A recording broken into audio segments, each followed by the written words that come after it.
Привет! Сегодня у нас в ремонте ноутбук HP Pavilion 15E25SR, ну и подобное. Основан он на платформе Quanta R76. Пришел он после нескольких сервисов. Там что-то ему делали, но в результате ничего не получилось, не сделали. Ну, то, что первого глаза бросается, паянная флешка. Она почему-то оказалась нерабочей, то есть она не опознается. Я поставил уже другую, но все равно ноутбук не включается, то есть постоянно рестарт, не заводится. Ну, более детально начал изучать и заметил одну проблему. То есть мы видим вот тут новый процессор, это процессор AMD A4 5000, и мы видим, что вот тут уже делал кто-то рыбол и снимал шары. Ну и если внимательно посмотреть, то дата-код тут аж 16 года, а ноутбук сам 13, то есть процессор заменен. Ну, начал разбираться, смотреть, ну вот и нашел одну особенность. Сейчас я вам ее и покажу. Выставляем сокет-тестер, и мы видим, одна из линий, там какая-то DQ14 нету. Мы пробуем нажать на процессор. С разных сторон нажимаем, а вот с этой стороны, когда мы нажимаем, видите, появляется. То же самое и в другом слоте. То есть на любой нажимаем, угол нету, а тут у нас четко есть. То есть этот угол, скорее всего, либо там пятаки оторваны, либо плохо пропаян этот процессор. Если нажать на процессор в этом слоте, ноутбук включается, но на экране артефакты.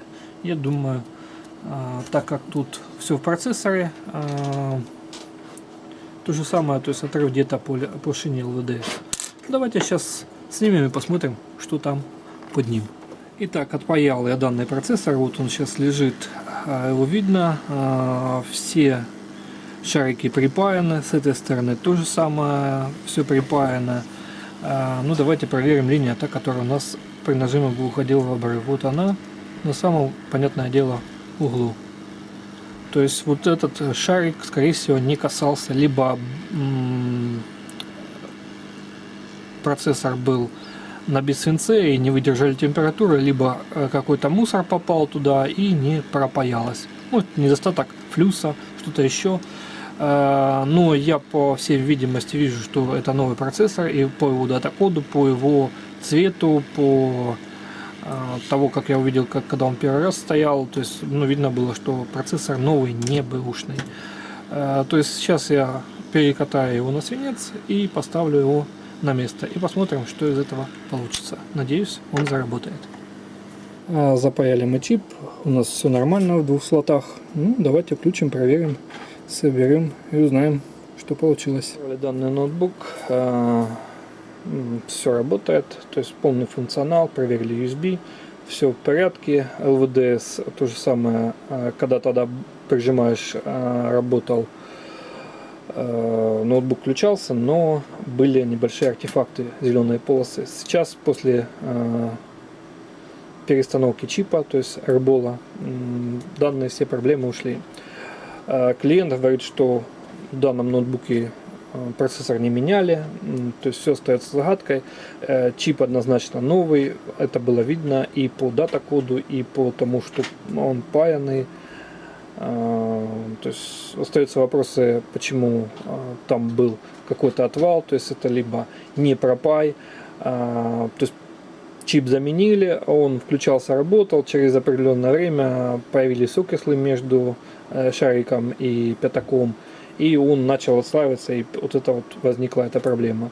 То ли ноутбук был ударен и оторвался, но видимых повреждений проводников, то есть дорожек, не было.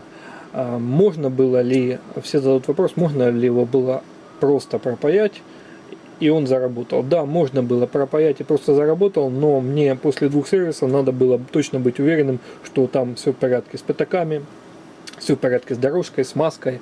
Поэтому пришлось поднять, посмотреть внимательно, где какие-то небольшие повреждения маски я восстановил специальным лаком для маски, для плат. И полностью ноутбук у нас функциональный. Вот такой вот ремонт. Непонятно, что тут с ним такое произошло, но факт остается фактом. Все заработало, все с ноутбуком в порядке. Тесты он все проходят. Всем пока!